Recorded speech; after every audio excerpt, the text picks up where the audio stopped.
We often start out in life with this sense of um, wholeness, maybe, Yeah. a kind of potential that hasn't really been marked by life yet. Right. But then, well, the journey happens, life happens. Exactly. And we encounter things, experiences that can leave us feeling fractured, Yeah. maybe incomplete. It's just part of being human, isn't it? Experiencing pain, carrying imperfections. We all do. We do. And when we feel that brokenness, it's so easy to want to hide it. Oh, definitely. Put on a brave face, pretend the cracks aren't there.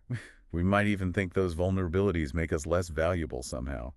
But there's this really fascinating practice, an old art form called Kintsugi. Have you heard of it? I have, yes.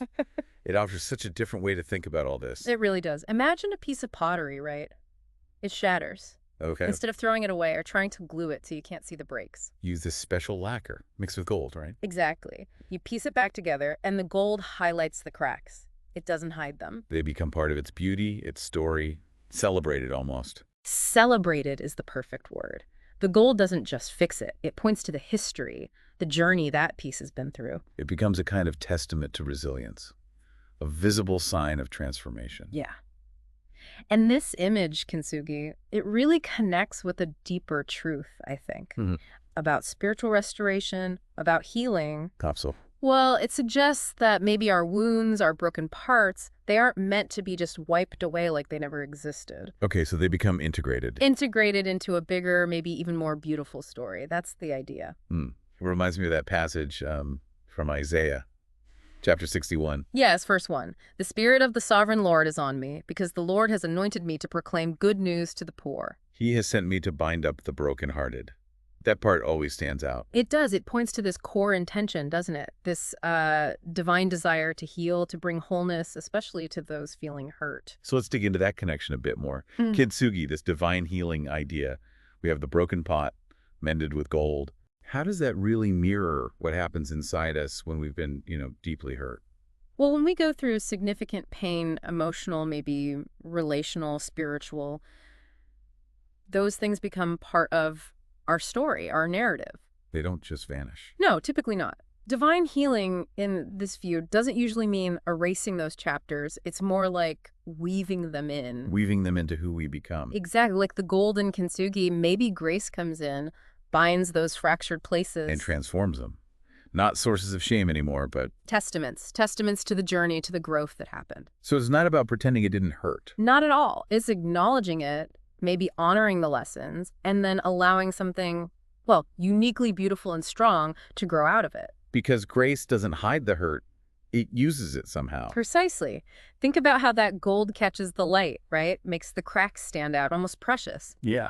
In a similar way, maybe divine grace takes our brokenness, the very things we might want to hide, and turns them into something that reflects a deeper strength, a kind of earned wisdom. That phrase, binding up the brokenhearted, it's so tender. What does that really tell us about the nature of the divine? I think it shows incredible compassion, an active desire, to restore those who feel completely shattered. Like reaching out, Yeah. an intentional act. Yes, bringing comfort, renewal. It's a reassurance, really, that nobody is beyond repair. No one's heart is too broken to be mended. But, when you're in that broken place, it feels like the opposite. It feels like you are disqualified. Oh, absolutely. The pain feels like this huge weight isolating you. So how does this kintsugi idea and Isaiah 61 speak to that feeling? How does it challenge it? Well, the core message is pretty clear. Brokenness doesn't disqualify you. It just doesn't. Okay. In fact, it might actually position you in a unique way. Those wounds, the things you might try hardest to cover up, Yeah. they can become pathways, avenues for a greater purpose to be revealed. Really? How? Well, often it's in those places of deepest vulnerability or weakest spots that a different kind of strength emerges, a strength you couldn't get any other way. So it's about acknowledging the need, letting grace work. That seems to be the key. When we stop hiding and allow that process, that's when the real transformation can start. So it's not like we have to get ourselves perfect first, and then the divine engages. Not at all. The idea is we're met right where we are, in the middle of the mess, the imperfections, the vulnerabilities. The divine isn't scared off by our brokenness. No, quite the opposite. You could almost say that mending what's broken is like a specialty. A specialty. I like that. Our flaws, our hurts, they don't push the divine away. Often they're the very points where a deeper connection, real transformation can actually begin, take root. And the result isn't just being fixed, is it? Not just back to how things were before. No, it seems to be something more, not just wholeness, but radiance. Radiance. Explain that. Think about the Kintsugi bowl again. It's not just usable now, it has this unique beauty, right? A richer story told in those golden lines. Okay. Similarly, when grace restores us, maybe there's a unique light that comes from us, something born from integrating the past pain. We shine differently than we could have before the breaking. It's powerful to think about conceptually, but seeing it in people's lives. Yeah. That's something else. And we actually have a couple of stories that show this, don't we? We do. Think about, there's a story of a woman in India.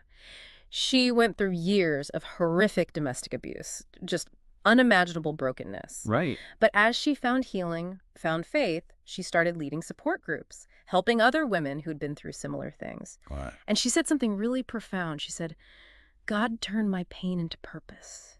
He used the cracks to let light through.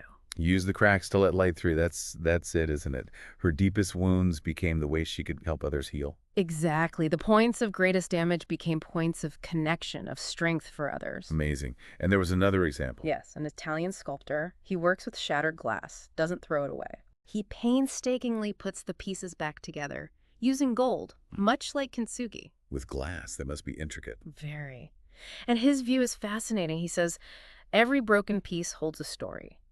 When I join them back together with gold, I'm not hiding the past, I'm honoring it. Honoring it, not disguising it. That really captures the essence of Kintsugi, doesn't it? It does. The gold isn't camouflage, it's a celebration of the journey. It affirms that even in the breaking, there's value, there's a story worth telling, worth honoring. So both stories really show this transformation, pain into purpose, and honoring the past and the healing. Beautifully.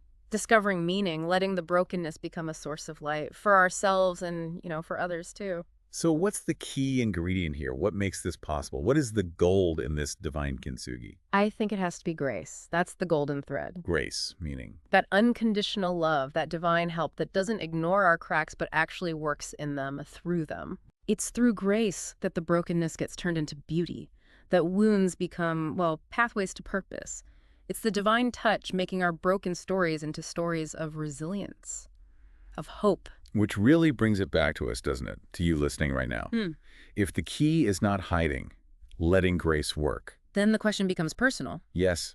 What part of your life, maybe, do you need to stop hiding so that this restoration, this divine Kintsugi, can actually begin? It takes real honesty, doesn't it? With ourselves, with the divine, about where we feel most fractured, maybe incomplete. What pain or shame or vulnerability are you keeping hidden away? Because bringing those things into the light, acknowledging them, that's often the very first, maybe the hardest, but the most vital step towards experiencing that restorative grace. So as we wrap up, let's hold on to that image. Shattered pottery, mended with gold. It's more than just art.